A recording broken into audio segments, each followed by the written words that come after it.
कहा जाता है कि इच्छाओं का कोई अंत नहीं होता है। एमपी में माननीय लोगों का भी यही हाल है। कमलनाथ सरकार गिराने के लिए ज्योतिरादित्य सिंधिया के साथ कांग्रेस के जिन 22 विधायकों ने विधानसभा की सदस्यता से इस्तीफा दिया था, उसमें से 5 मंत्री भी थे।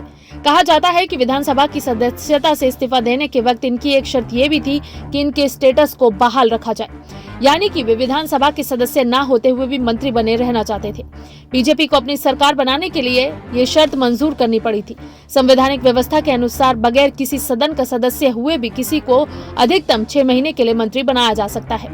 यह माना गया था कि इस बीच उपचुनाव हो जाएंगे और सभी लोग फिर से चुनाव जीत ही जाएंगे, इसलिए उन्हें आगे मंत्री बनाए रखने में किसी तरह का संकट नहीं रहेगा। उपचुनाव में 3 मंत्री चुनाव हार गए।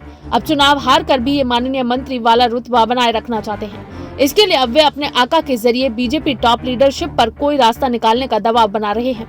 इसी के मद्देनजर सीएम शिवराज सिंह चौहान आयोगों और निगमों खाली पड़े पदों की लिस्ट बनाने में जुट गए हैं, जहां इन हारे हुए लोगों को एडजस्ट कर उनके लिए लाल बत्ती का इंतजाम कर दे। सीएम को लाल बत्ती का इंतजाम उनके लिए भी करना है जिनके उपचुनाव में टिकट काटकर कांग्रेस से आए लोगों को दिए गए थे। शिवराज को पता है कि अगर उनके लिए लाल बत्ती का इंतजाम नहीं हुआ तो फिर वे लोग बहुत दिनों तक चुप होकर बैठने वाले नहीं हैं। फिर उनसे निपट पाना इतना आसान नहीं होगा। ज्योतिरादित्य सिंधिया खेमे से इमरती देवी, इंदल सिंह कंसाना, गिरिराज दंडौतिया मंत्री रहते हुए चुनाव हार गए हैं। इसके साथ ही उनके 2 अहम करीबी गोविंद सिंह राजपूत और तुलसी सिलावट चुनाव जीतकर भी शिवराज कैबिनेट में नहीं है।